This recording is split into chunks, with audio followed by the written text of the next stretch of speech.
Mahadev app चलाने वाला सौरभ चंद्राकर पकड़ा गया दुबई से। जी हाँ, बिल्कुल। सीबीआई और ईडी और काफी इंटरपोल की एजेंसियों ने मिलकर दबोचा है सौरभ को। सौरभ वही है जो चला रहा था एक सट्टा किंग ऐप, जो सट्टे की ऐप थी, जिसमें गेमिंग के थ्रू सट्टा लगता था, आईपीएल के मैचों द्वारा सट्टा लगाया जाता था और भी काफी तरह की इस ऐप पे सौदेबाजी होती थी। सट्टा चलता था, लाइव सट्टा। सट्टा ऐप तो और भी बहुत है, पर सौरभ है जो पकड़ा क्यों गया, ईडी की नजर इस पे क्यों पड़ी? इसका मुख्य कारण ये है, ये जो सौरभ है ये अपने अलग अलग पहले तो ठिकाने बनाता रहा, अपनी टीम्स को इंडिया में अलग अलग जगह इसने फिट किया हुआ था। जो पैसे का लेन देन करते थे, इनका मुख्य जो काम था वो ब्लैक मनी को व्हाइट करना था। ब्लैक से व्हाइट मनी के बीच में बड़ी एक ऐप लॉन्च की, महादेव ऐप। महादेव ऐप का सहारा लिया, एक बड़ी ऐप मार्केट में लेके आया, जिसमें से सबसे ज्यादा जो अट्रैक्ट हो रहे थे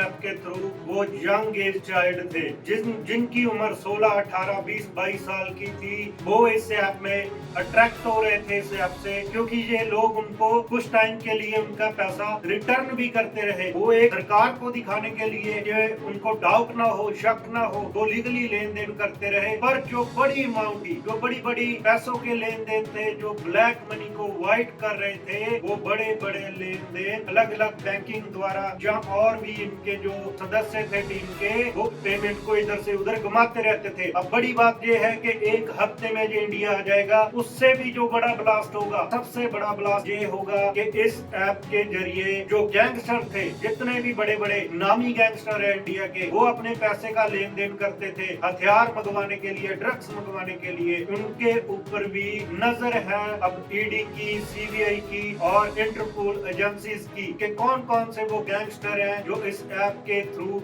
इस ऐप के साथ मिलकर सौरभ के पार्टनर बनकर ऐप को चला रहे थे और ब्लैक मनी को व्हाइट कर रहे थे। इसके साथ ही काफी नाम जुड़ रहे हैं इस ऐप के साथ, जो बड़े बड़े सेलिब्रिटीज हैं। जी हाँ, बड़े बड़े सेलिब्रिटीज भी इसमें सहयोगी थे, जो अपने ब्लैक मनी को व्हाइट करना चाहते थे। वो इस ऐप के थ्रू सौरभ से कॉन्टेक्ट करते थे, जहाँ जो उनकी टीम के सदस्य थे, मेंबर थे, उनके साथ कॉन्टेक्ट करते थे। कुछ टाइम तो ये ऐप ऐसा लगा कि बिल्कुल लीगली चल रहा है, बट पता तब चला जब कुछ गैंगस्टरों ने इसका नाम ले दिया कि इस ऐप के थ्रू हम पेमेंटों का लेन देन करते हैं, ड्रग्स मंगवाने के लिए, हथियार मंगवाने के लिए, ब्लैक मनी को व्हाइट में कन्वर्ट करते हैं। अब बड़ी बात यह है कि जो इस ऐप के थ्रू राशि है, जो अमाउंट का लेन देन अभी पता चला है 6000 करोड़, 6000 करोड़ से भी ज्यादा की अमाउंट है जो इस ऐप के थ्रू जहाँ ब्लैक मनी को व्हाइट किया गया। अब जब ये इंडिया आ जाएगा, एजेंसीज इसकी जो भी एजेंसीज है वो इसकी पूछताछ करेंगी इस ऐप के बारे में या लेन देन के बारे में। तब ये देखना तय है कि ये अमाउंट 6000 करोड़ के ऊपर आके रुक जाता है, जब इससे भी डबल ट्रिपल अमाउंट है जो इधर से उधर अमाउंट ट्रांसफर किया गया, जो ब्लैक को व्हाइट किया गया। क्योंकि सौरभ की और भी दुबई में भी काफी बड़ी बड़ी प्रॉपर्टीज में उसने इन्वेस्ट कर रखा था। अब देखने वाली बात है कि